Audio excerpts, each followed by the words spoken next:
back. Marcus Thompson with Tim Kawakami, and we have the future all-star of the Golden State Warriors. Upcoming unrestricted free agents. That's Kevon Looney. even bigger. What's up? Welcome to the pod. We appreciate you coming on.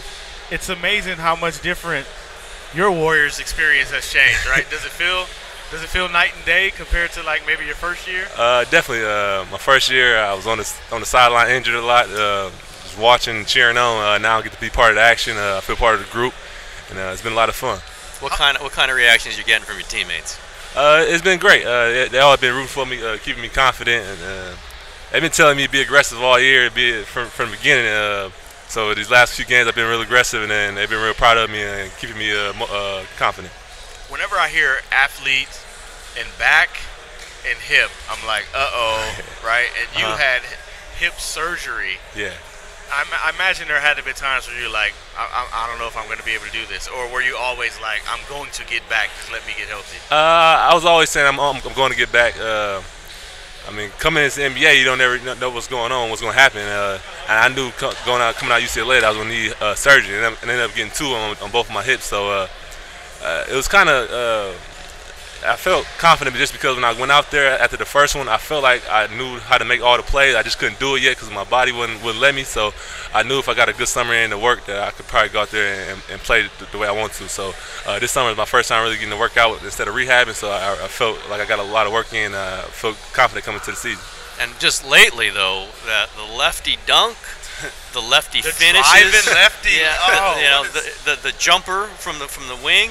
Is this the Looney from UCLA, or is this even an extension from beyond that?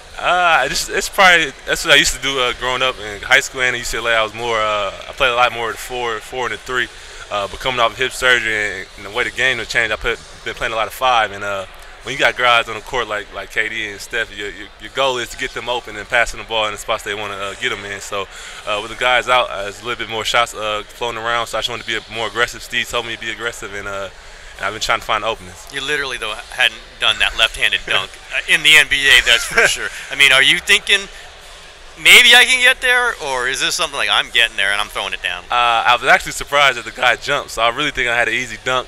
And then when he jumped, I know he's pretty athletic. I'm like, I can't let him block it. So I tried to sneak it in there, and I got it in. So I was proud of that. What about the driving lefty?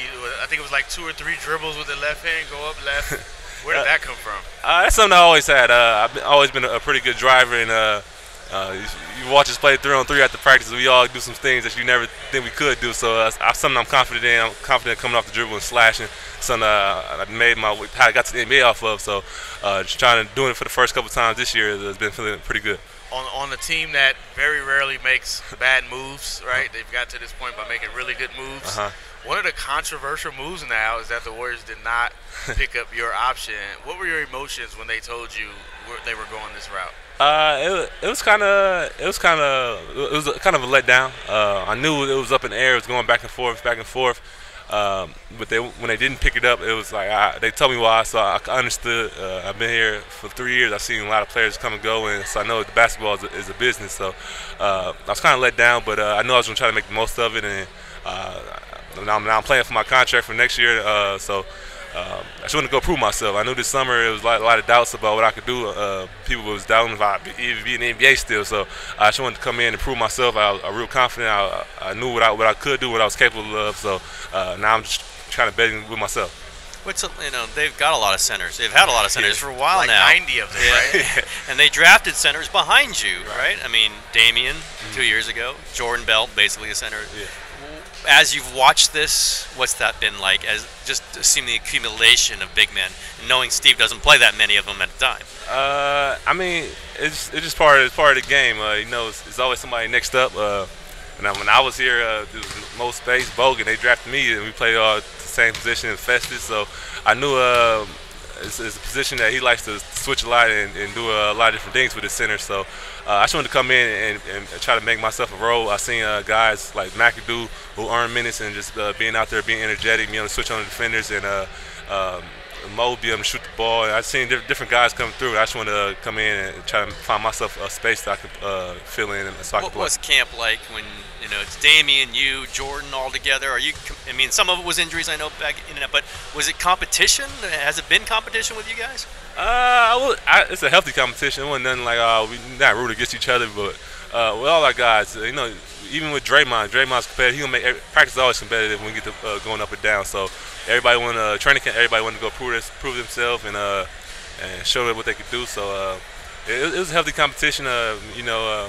It was a lot of fun playing against veteran guys like Zaza, D. West, and then the young guys, JB and Damian. We all trying to find our way on the court and try to make some minutes. So we just went out there, competed, and we know Steve always gives everybody the opportunity. So even if no matter how good you play, if you play bad or good, at some point in time, Steve's gonna come back to you. So we all knew that, and that's how it's been the whole season. How did you keep your head during 2 years of basically battling against your body? Were the Warriors in your ear telling you that they still believed in you? Like, how do you maintain that? No, Steve and Bob always told me that they believe in me. They know I can play. That's one of my things. I got a good basketball IQ. They just told me I got to take care of my body. And just being around the game and watching these guys play, I felt confident. I feel like I learned a lot. And I knew your body is something I can control. It wasn't something that I couldn't control. I knew if I worked out rehab and ate right and did the things I was supposed to, I think I was going to come back healthy. And I just got confidence from that. My family always there supporting me, telling me I can do well and do good. So when time came in this offseason, I felt great. When you were going through the last few years and you were getting some time, and people commented, me included, you're a little slow. Right. Were you feeling that? Like, man, this is not what I'm used to. This is not what I can do. What's going through your mind? He's watching film like, I don't even know who this guy is. I mean, what was that like to know physically you're being held back, but you're still out there in the NBA? People were watching you. It's kind of frustrating. You know, you out there. Like I said, I seen the plays develop. I know where to be, but I'm always a second late or half second too slow. So that gave me confidence, knowing that I know how to play the game. I know where to be. I know what it takes to get the job done. I just got to get my body right so I can make those plays. So this summer I decided I just wanted to try to go back to the way I played that in college, and it's been working for me. I lost about 30 pounds this off season, and it's really maybe a lot faster, a lot quicker, and I feel I've been staying healthy, so that's really been a plus. What'd you do, like juice all summer, or was it? No, it's broccoli and Brussels sprouts. A lot of broccoli and turkey and just plain food. Food wasn't that good, but it's something I had to get used to. I cut out all the snacks. So what were you eating? Just turkey and broccoli. He said so. So. I mean, before you changed it. I ate like a regular human being, like Jack in the Box. Nah, Taco Bell was my Taco Bell. Fried chicken, hot flame is. I was eating that on the regular. Just coming from college and coming from Milwaukee, that's what I would eat usually, and I was still be in shape, but coming off injury, you can't eat like that.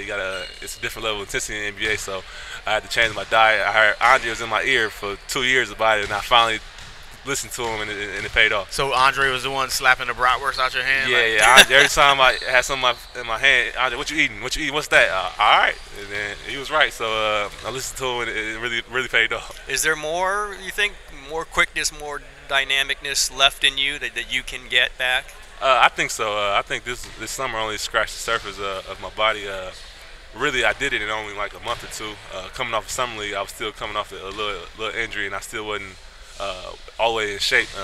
About a month and a half, I feel like I made a lot of gains. So this summer, I think I could make even more and come even a better player as I get older and stronger. When we're watching this, like Tim and I, we already have you as like in the playoff rotation. You're the pick and roll guy, right? Like Houston, all of that. Houston. Yeah, right? So how does that feel for you watching, like knowing last year you could barely get in, and now it's like they're going to need Looney to play big in the playoffs? It feels good. It gives me confidence that I know Steve likes to use me versus certain teams and trust me out there on the floor. So when I'm watching these games, I see what plays I can make and what I can do to help our team. So it gives me another level of confidence. It gives me another level of focus that I know, and I'll be able to play on the biggest stage with this team. I've been watching it I never got to play in a playoff game yet in my 2 years, so I've been watching from the sideline. So I'm really excited and really motivated to get out there and make a difference. We're going to take a quick break for a word from our friends at ZipRecruiter. Are you hiring? Every business needs great people and a better way to find them. Something better than posting your job online and just praying for the right people to see it. ZipRecruiter knew there was a smarter way, so they built a platform that finds the right job candidates for you. ZipRecruiter learns what you're looking for, identifies people with the right experience, and invites them to apply to your job. These invitations have revolutionized how you find your next hire. In fact, 80% of employers who post a job on ZipRecruiter get a quality candidate through the site in just one day. And ZipRecruiter doesn't stop there. They even highlight the strongest applications you receive, so you never miss a great match. The right candidates are out there. ZipRecruiter is how you find them. Businesses of all sizes trust ZipRecruiter for their hiring needs. Right now, Warriors Plus Minus listeners can try ZipRecruiter for free. That's right, free. Just go to ZipRecruiter.com/warriors. That's ZipRecruiter.com/warriors. One more time, that's ZipRecruiter.com/warriors. ZipRecruiter, the smartest way to hire. Pick and roll. So what are you thinking? You just said that Steve likes to have you on the pick and roll. So what are you thinking? What's your main emphasis when you're playing the pick and roll? Don't reach. And whenever I reach, Steve, everybody on the bench is gonna throw their head back and what are you doing? So don't reach is one of my biggest things, and don't give up the three. Cause I know when I'm usually in, I got Draymond, KD in the back. That's if I send them to the basket, they're gonna help me contest and block shots. So my main focus is just don't give up the three and don't foul, cause we don't want to send him to the line. I know if he hit a tough shot, he hit a tough shot. But usually, if I get a good contest, they get a miss me off to run on the run. So James Harden, pick and roll, up top. What are you thinking? Our philosophy is to get up and activate him and send him to the basket, so he just can't dance. And when he gets to dancing and stepping back on you at his mercy. He was doing some of that last night. He was doing that last night. Let him dance. I don't understand. Our scouting for is always try to send him to the basket. It's not that easy because he draws fouls. He's a NBA leading scorer, so just do our best to try to activate him and make it tough for him, make him do a lot of dribbles to try to wear him down. Is it easier just because you switch so much? It's not a matter of going halfway maybe. Are you straight switch or? Is it as simple as that? It depends who's really holding them. Sometimes, usually I will straight switch if it's pick and roll, I just switch out there. But a lot of times if it's like Clay or Andre, them guys are good at fighting over, so I can switch and get fall back. Yeah, so it really just depends on who it is, and it's a group effort trying to hold a guy like that, so we always just talk and communicate. How much of a difference is it Looney at center, Looney at the four? Does it change anything how you attack on defense or offense? On defense, it's kind of the same. I might switch more if I'm playing the four, but on offense, it changes a lot just off the spacing. If I'm in the game with Zaza, I got to make sure I space out. Or sometimes I won't be the pick and roll guy if it's Zaza or JaVale in the game. Them guys might set the drag screen, so I should make sure the spacing is right and just give our shooters space and driving lanes. So at the four, the offense kind of changes a little bit, but. Just because I'm not in the pick and roll. Usually if I'm in the five, I'm always setting the drag screen. I know just rolling hard to the basket. But a lot of times at the four, I might have to shoot a jump shot. Even like Draymond's always on top of the key at the four, so sometimes you got to do things like that. When you were, I guess, there was a point where it was 5 or nothing, right? It's like you got to play 5. Yeah. How much did them saying, all right, we're going to put you out there with a 5 and play 4, how much did that open your game, you think?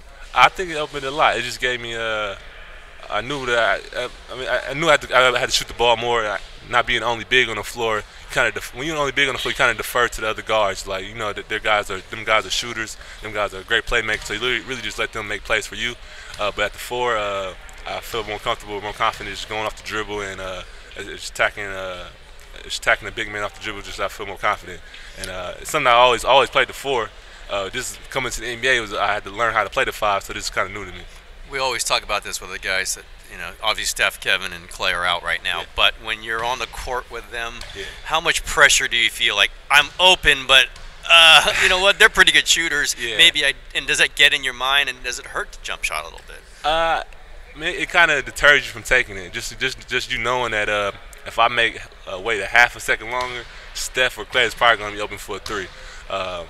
As the 4-man or the 5-man, our job is to get them guys open and really move the ball and set screens for them guys so they can get their shots. And they're the best scorers in the world, so it kind of deters you from taking a jump shot or even try to make that many plays. Because, if you set a screen, half of the time you're going to get open because of them. So you try to just play through them. But they're telling you to take the shot, right?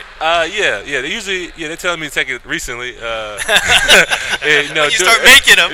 When you make a couple, then they'll tell you to shoot more. But them guys are high level scorers. So usually they're wide open. They know how to get their stuff open to make plays for themselves and for each other. So usually it's time they're telling me to roll or set a screen and dive, and I'm gonna find you. So that's usually what happens. Does the playoffs? Like, it's your first one. You're in a contract year. Is it hard to not think about what happens next for you, contract-wise? Is it easy to stay in the moment? Or are you already making it rain in your head? Nah. It's easy to live in the moment just because, like in the playoffs is where I'm actually gonna make if I play well and I do what I'm supposed to do to help our team, that I can make a bigger name for myself and make my free agency better. So that's what I'm looking forward to, just playing on the biggest stage, and they always reward winners. So I just want to go out there and make a difference for our team and help us win. People are always curious, what's that locker room like? What's the mood in there? Everybody joking? That's the sense we get. Is it light? This has been a different kind of season, though. Right. What's the mood like in there? It's been the same. A lot of kids joking, a lot of guys having fun. These guys, we've been through this. A lot of these guys have been in the league a long time. So even with the injuries, I don't think them guys are feeling that they're so serious and debilitating that they won't be able to make it back. I think these guys, we are still confident as ever, and I think we're feeling good about our team and about ourselves. With them guys being out, I think our bench is feeling even more confident about each other and about the way we can play when them guys get back. Who do you lean on in the locker room? Who's been probably one of the bigger supports for you? I would say Andre D. West. I always talk to Draymond and Sean. I probably talk the most on the bench. And Zaza. Zaza locker is right next to mine at the arena. So them guys I lean on the most. I talk to them a lot, just about playing and just about the season, just about life. Them guys always been there for me, especially Andre probably been the most. He's talking about being healthy, being a professional, being early and stuff like that. That's something I always take with me. All the young guys say Andre. Yeah. All the young interesting, guys. He picked Andre, David West, Sean, all these old souls. Yeah. But that's what's important for them, right? To have those guys. Yeah. So you have a mix of youth and guys in their prime. Guys are superstars. Guys have been through that. Yeah. If you didn't have it, maybe it would take a little longer. Yeah. You wouldn't be able to keep your head when it's time to guard James Harden. Yeah. Them guys are always real motivating. They teach you a lot. Like I said, the biggest key for me was eating right and getting my body right. And Andre's been the main guy talking to me about that and keeping me focused. And even on the court and pick and roll stuff, like if I got a question, I always go to Draymond. He always has an answer for me.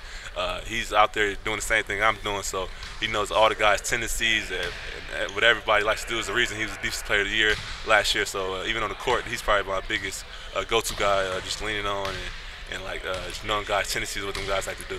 What about Ron Adams? Are you a Ron Adams guy or are you Jaron Collins? Ron always comes to me about defense. Ron comes to him. Yeah, he talks to me. I know if I did good or did bad, Ron's gonna come tell me about it.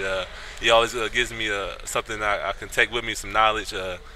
Even the offense, he's always talking to me about getting open, moving to the open spots, and just doing things like that. So Ron's always been there. He's even if you don't want to hear, sometimes I know I messed up. I gotta come see him, come hear him talk to him. But he's always there. He's a good voice to have in the back of your head. I remember at the beginning of the year, especially early, Steve Kerr was like, he would just bring you up. Like, we're talking about Jordan Bell. He's like, man, I'm telling you, Looney had a great practice. Did you kind of foresee this coming, that eventually, like, if you got your shot because you were playing well in practice? Or was Steve just gassing us? I think I kind of foresaw. I mean, even when I came, when they told me they weren't picking up my option, he told me we liked the way you've been playing. You had a great training camp, and that some games you might not play for 5 games in a row, but when I give you the opportunity, just take advantage of it and be ready, and make us have to play you more. And so every time I get out there and I play, I try to make a difference and do my job and do my role. And I know Steve always gives us the opportunity to prove ourselves. So he's came to me a few times I've been ready, a couple times I haven't, but he always gives you guys another chance. 6 block shots off the bench, right? That's most in the NBA for a guy who did not start in a game this season. Did you just get in a rhythm on that, or were they just kept taking it to you? So you said, okay, I guess I got to block this now. Yeah, guys kept trying me that game. I was locked in. I got a good rhythm on the defensive end. I was getting there early. I knew all the coverages, so I was really locked in that game. And guys just kept taking it to my chest like I couldn't block shots. Like 2016 Looney, right? They forgot this was 2018. Yeah. They thought I couldn't jump no more, so I was using my length and just blocking shots. I was in the right place, right time. You want to be on this team next year? Yes. You always want to have a chance to win and win a championship. So I would love to be part of this team and this culture. Just being part of this team. You never got older guys playing like Zaza, US. You never know how long they're gonna want to play. So if I come in and fill one of them guys' roles and have a real impact on the team, I'd love to be back here and play and just be part of something special. So we just got the breaking news. Kevon Looney's gonna take less money to stay with the Warriors. You gonna do the Durant? I don't know if I could take less. I think Steve wouldn't let me do that, so I don't know. You just got to get this guy to say, you know what, I'll give back even more money. He'll make up for the salary. I know. What is that? You got to have some power around here. Kevin Durant watching some TV show being filmed here, and he's not thrilled with it. Not having any of the Looney give back money here. I mean, do you look at these have been some tough years. Going to have to see, it's got to be a financial decision at the end of the season for you, knowing, that what you've gone through the last few years? Yes, I'm always going to do the best for me as a player and for my family. So whatever happens. NBA is different. You never know what's going to happen. Free agent market, sometimes they're paying guys a lot, sometimes they're not paying guys at all. So when it comes, I'm going to deal with it. It's my first time going through this process, so I'm going to lean on my people that's around me to give me good information so I can make the right decision. You think you like it, or is it more unnerving than it is fun? It's more nerve-wracking. If you go out there, you have a bad few games, and on this team you might not play for the next 5-6 games. You don't want to have that bad mark, bad taste in people's mouth when they last saw you. So, and then being on the biggest stage, it's kind of bittersweet. If you go out there and play well, they love you. If you go out there and play bad, it's usually your fault. Being that you got 4 All-Stars, they're gonna tell you, why is that guy on the floor? Why is he out there? So it's kind of bittersweet, but it's real nerve-wracking. It's always bad, kind of a nervous feeling when you're not knowing where you're going to be next year, unsure of how things are going to play out. So just go out there and you work hard and just believe in yourself. Lessons learned from Anderson Varejao. Yeah, well, he's seen it. He's watched it.